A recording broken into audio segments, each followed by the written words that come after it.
Olá a todos, meu nome é Neucir, eu sou consultor especialista da cultura dos citros e faço parte do departamento técnico da Cooper Citrus.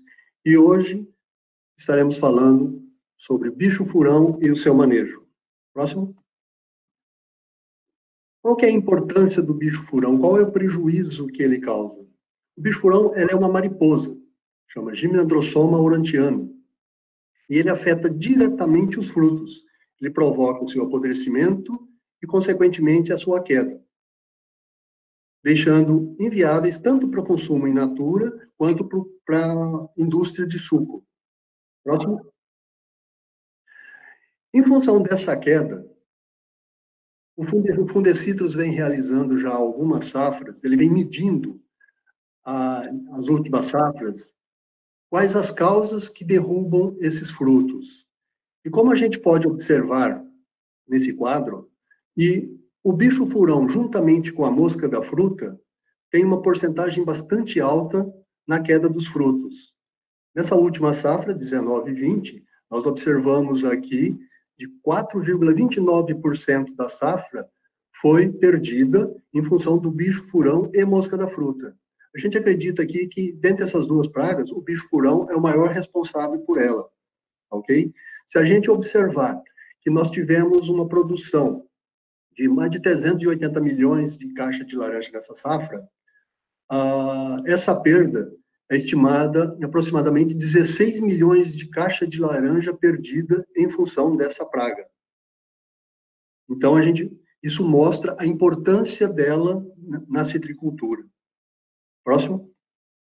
Aqui nós vemos o ciclo biológico do bicho-furão. A começar por uma mariposa, né?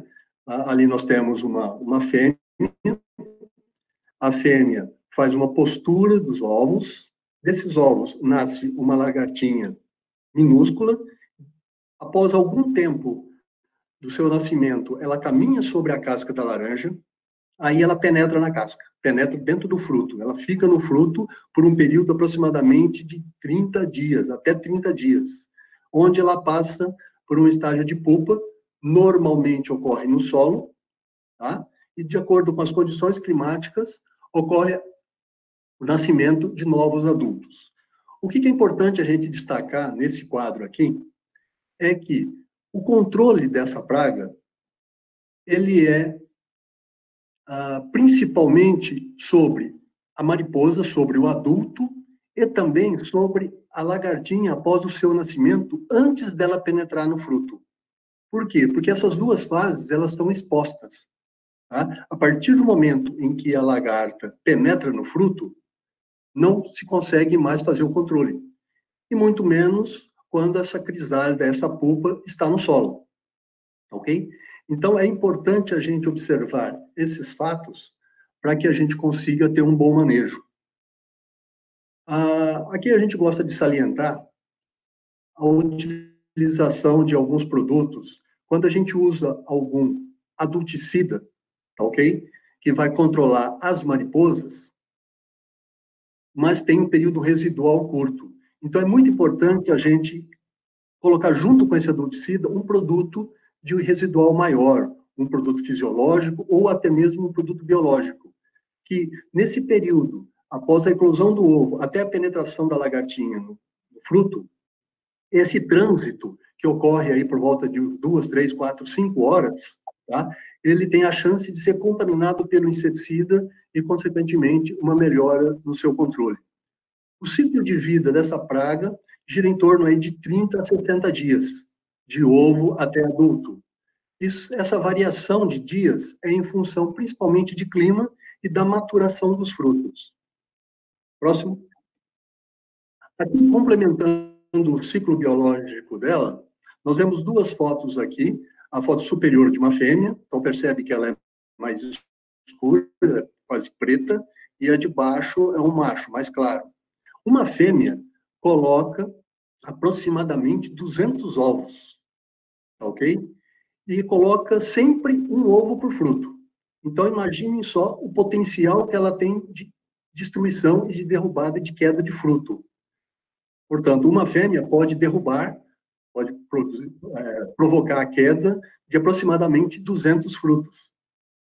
Uma outra característica da mariposa e do macho, dos dois, do adulto e da fêmea, tá? É com relação aos horários. O horário de voo nupcial, que a gente costuma dizer, ocorre sempre no período da tarde para a noite, seria no crepúsculo, tá ok? Normalmente aí das 16, 17 horas até 17, 18 horas, 20 horas aproximadamente. É a fase em que os adultos estão mais expostos. Portanto, é o melhor horário para se fazer o controle, para fazer a pulverização. E também, a fêmea, esse horário é o horário em que a fêmea faz a postura dos ovos. Aproximadamente 76% dos ovos são colocados nesse horário. Então, também é um horário em que as fêmeas estão mais expostas. Portanto, mais fácil de ser atingido pela pulverização, pelo controle químico. Próximo. Aqui nós temos alguns fatores que afetam a vida do bicho-furão, ok? Primeiro, a situação do pomar. Então, talhões perto de matas ou de hospedeiros silvestres influencia bastante na população. Por quê? Porque esses ambientes, tanto as matas como hospedeiros silvestres, até mesmo as várzeas, são o ambiente natural dessa praga. Então, quando a gente tem os talhões próximos a esses a matas ou as várzeas, a gente tem um aumento populacional bastante grande. Outro fator é o estágio de maturação dos frutos, tá certo? Frutos verdes têm um menor ataque, frutos maduros, um maior ataque. Mas nem sempre ele não vai atacar o fruto verde. Por quê? Se nós estivermos fazendo a colheita e tem fruto verde junto, você elimina, você colhe o fruto maduro. Vai sobrar os frutos verdes. Então, se a população estiver alta, ele vai atacar esses frutos verdes também, como nós vamos ver mais para frente. As variedades, todas as variedades de laranja são afetadas por ele. Com relação à temperatura, a temperatura interfere muito no ciclo biológico da praga, como eu disse nas slides anteriores. Tá? Temperaturas mais altas encurta o ciclo biológico dele, portanto, nós temos um número maior de gerações. Umidade relativa. Se ela for menor do que 30%, tá? Causa menos danos. Com uma umidade normal, tá? Você aumenta esses danos. A umidade do solo, tá? Como eu disse, 78% da pupação ocorre no solo, tá? Então, uma condição de umidade ideal no solo vai favorecer a eclosão, a saída dos adultos da fase de pupa. Penetração nos frutos, como eu já disse também, tá? Após a eclosão do ovo, essa larvinha caminha ali por um intervalo de 2 a 7 horas sobre a casca do fruto, até ela conseguir penetrar. Após a penetração dessa lagarta no fruto, nós já não temos mais chance de controlar a praga. Então, nós temos esse período curto aí de horas para que a gente consiga melhorar o manejo dela. Tá? E com relação ao mercado e à indústria, nós temos sempre que observar com relação ao preço. Às vezes o preço está ruim da fruta, o produtor segura mais essa fruta na planta, ao invés de colher. Tá? E isso dá mais chance para que ocorra o ataque da praga. Próximo. Aqui nós vemos, tá? Só para ilustrar, aqui nós temos o macho, tá? O adulto, tanto sobre a casca da fruta e sobre uma fruta aqui, também na planta. A gente observa que não é fácil da gente encontrar essa praga dentro da lavoura. Tá? A gente só encontra quando a gente consegue capturá-la na armadilha. Mas, naturalmente, na planta, no pomar, a gente não consegue ver. Por quê? Porque o hábito dela é mais um hábito crepuscular, mais para noturno. Então, durante o dia, dificilmente a gente vai encontrá-la na área. Próximo. Aqui nós vemos as lagartas. Essas lagartas todas já estavam dentro do fruto. Então, lagarta desse tamanho a gente não consegue controlar, porque ela está dentro do fruto, ok? Então, impossível da gente exercer o controle sobre ela. Próximo. Aqui nós vemos os danos causados por ela. Tá? É muito típico, isso aí todo produtor conhece. Quando chega, encontra uma fruta com essa serragem, com esse excremento da lagarta do lado de fora, ele já sabe que é o bicho furão, tá ok? Só que nesse caso aqui, o prejuízo já foi provocado. Essa fruta, ela vai cair. Nós vemos na foto do meio aqui, que é uma serragem bastante nova, portanto, uma penetração bastante recente dessa lagarta. Próximo. Aqui a gente observa frutos verdes ainda, um ataque bastante inicial. Então, ele pode atacar frutos verdes também quando não encontra os frutos mais adequados, frutos mais maduros. Próximo. Isso aqui até a gente estranhou bastante alguns anos atrás, um ataque do bicho furão em frutos muito jovens, até chumbinho. Esse fruto aqui não tem mais do que 2, 3 centímetros de diâmetro. Isso não é comum. Tá? Isso provavelmente ocorreu em função da alta população da praga que existia na área. Tá? Na foto do lado direito aqui, a gente observa também frutos jovens, tá? Todos eles atacados pelo bicho furão. Então, foi o que eu disse, se não tiver o fruto adequado para ele, ele vai no fruto menor, no fruto mais verde. Ok? Próximo. Aqui a gente vê, então, o prejuízo causado pela praga. Tá? Essas fotos aqui, a foto já desse ano. Então, nós tivemos áreas aqui onde houve um ataque bastante severo da praga, onde praticamente 90% dessas frutas foi causado pelo bicho furão. Tinha algumas frutas que foram derrubadas aqui pelo ataque da mosca da fruta e também pelo cancro cítrico.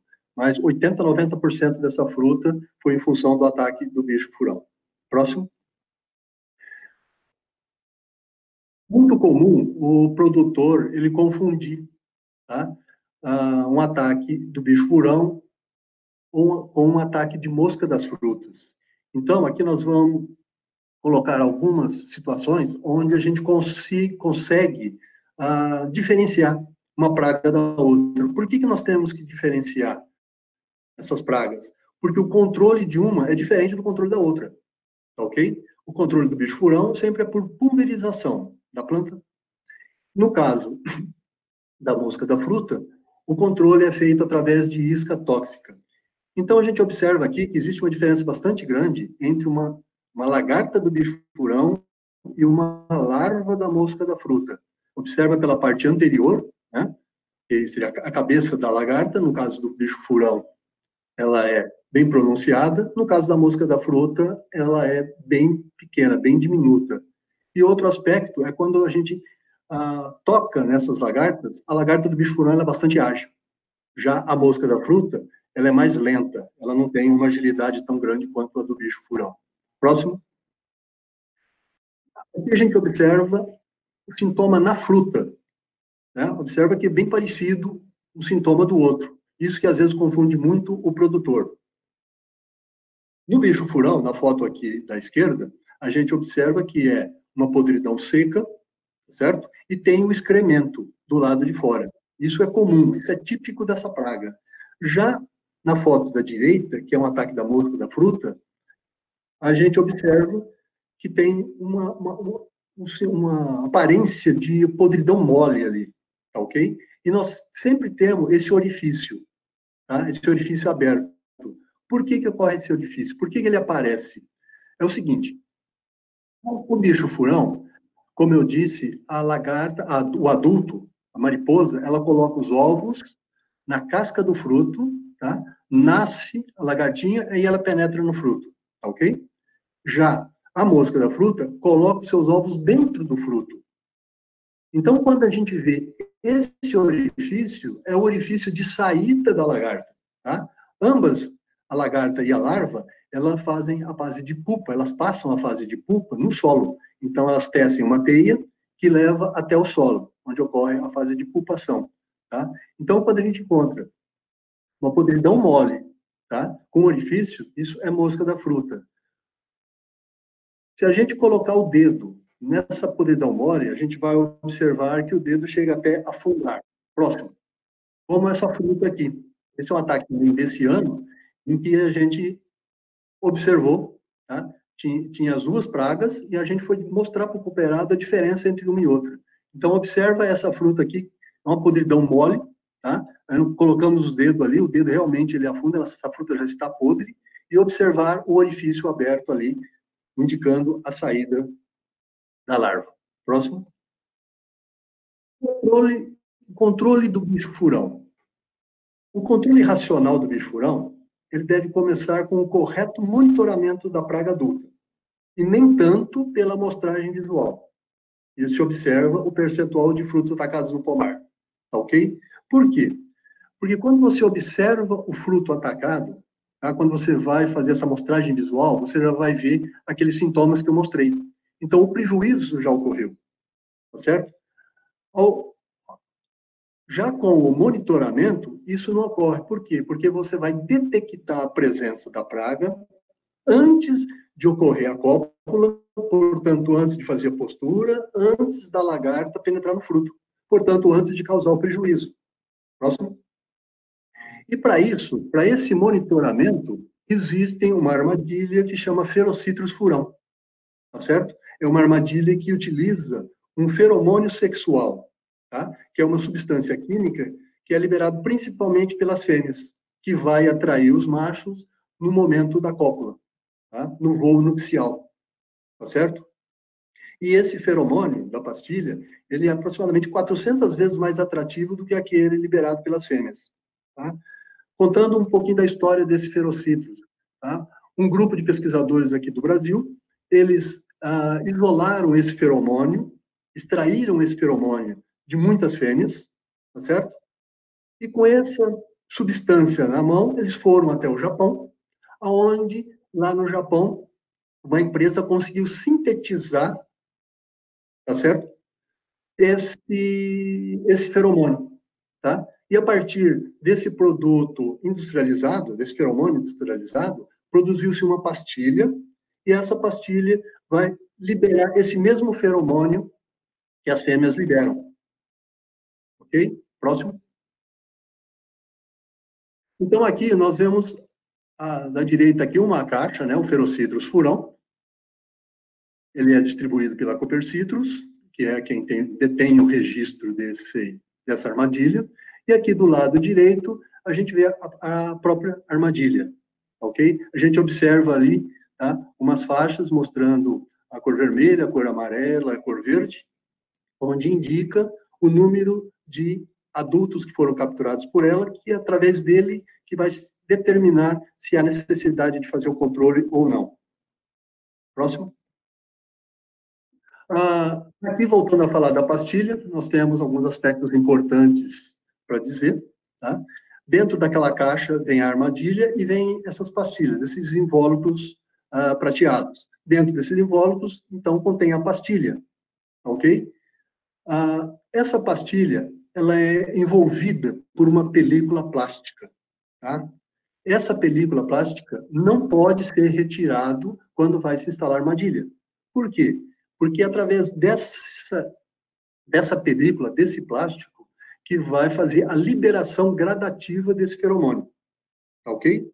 Então, a tecnologia da liberação é através dessa película. Próximo. Aqui nós podemos ver, a gente encontra isso no campo, infelizmente, né? Pessoas que retiram essa película, retiram esse plástico, como nós temos nessa fotografia aqui da direita, tá? Que é uma forma errada de você instalar.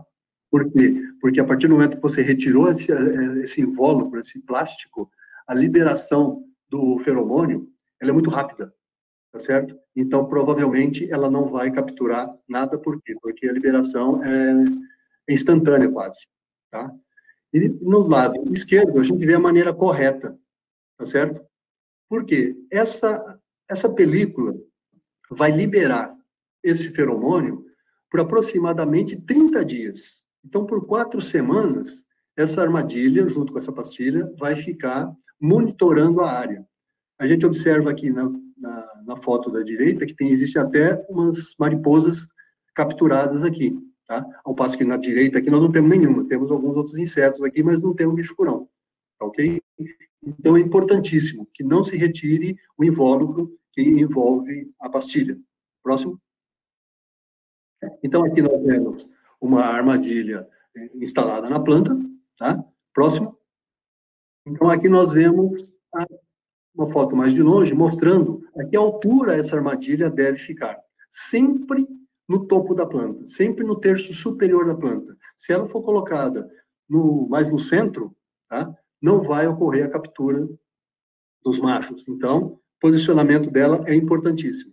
E nós sugerimos até aos produtores, próximo, que essa armadilha seja instalada dessa forma, tá? Ao invés de colocar na planta, que dificulta mais a fazer as leituras, então, dessa forma aqui, fica mais fácil, tá?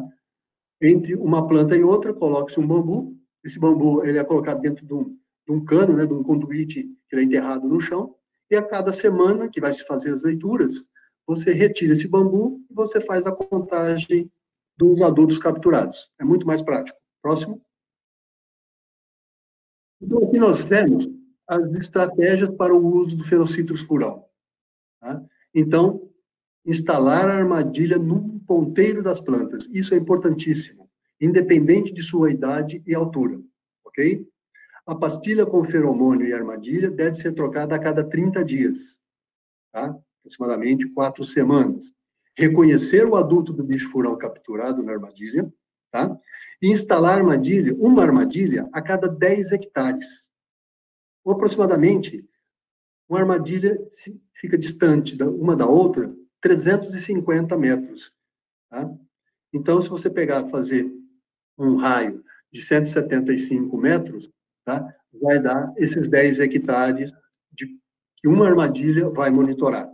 E realizar as avaliações semanais, contando e retirando os adultos capturados. Então, é importantíssimo. Toda semana, o instrutor de praga, o funcionário faz a leitura, conta quantos adultos, quantos machos foram capturados, retiram esses machos capturados e anota numa ficha, para você ter um histórico da área com relação ao ataque da praga. Próximo. No momento de você fazer a leitura, então, você vai sempre observar, contar quantos machos foram capturados. Se naquela semana foi capturado até 5 machos, então você não deve fazer o controle, tá certo? A população é baixa. Se você contou de 6 a 8 naquela semana, então você tem que ficar com atenção. Você retira os machos capturados, volta à armadilha, não faz o controle e faz a leitura na próxima semana. Se repetir esses mesmos números, tá? Você faz o controle, ok? Agora, se você vai fazer a leitura e pegou mais do que 9, de 9 para cima, você deve fazer o controle imediatamente. Você retira, faz o controle, retira, no caso da leitura, você retira os machos capturados, volta à armadilha, faz a pulverização. Se na próxima semana você capturar mais do que 9, às vezes é necessário você repetir a aplicação num período bastante curto. Então, é a armadilha que vai determinar o momento de você reaplicar os produtos para fazer o controle. Próximo. Aqui nós vemos uma planilha onde nós confeccionamos o grupo de citros da Cooper Citrus para orientação dos nossos CTCs no campo. Nessa planilha consta praticamente todos os produtos que são utilizados para essa praga, tá certo? Todos os produtos que estão nessa planilha têm registro para a cultura dos citros, tá certo? Na coluna em verde aqui são as doses usuais, tá? Que o produtor utiliza no seu dia a dia, tá certo? E na coluna aqui Protecitrus, nós temos uma indicação se o produto está na lista Protecitrus ou não, tá certo? Isso é principalmente muito importante para o pessoal que produz fruto para a indústria, que é suco para exportação. Próximo. Aqui nós temos a continuação da planilha, outros produtos com outros grupos químicos, ok? Próximo. Continuando aqui, nós temos outros produtos, aqui só salientando que, como eu disse lá no início, é importante você colocar um produto de choque, tá? Para controlar os adultos, e um produto para que tenha um controle residual maior, para que controle as lagartinhas após o seu nascimento. Então, nós temos aqui esses produtos, o benzoliureia, que são fisiológicos, é importantíssimo utilizar junto com os produtos adulticidas para que se tenha um controle mais efetivo. Próximo. Bom, o que eu tinha para dizer para vocês é isso. Aqui nós vemos o grupo de consultores especialistas da Cooper Citrus, na área de citros, o André, que fica na região de Itápolis, o Celso em Limeira, e eu, que fico na região de Chaves. Ok? Espero que eu tenha conseguido passar para vocês algumas informações importantes para que se tenha um melhor controle, um melhor manejo dessa praga, evitando, assim, os prejuízos que são causados por ela. Muito obrigado.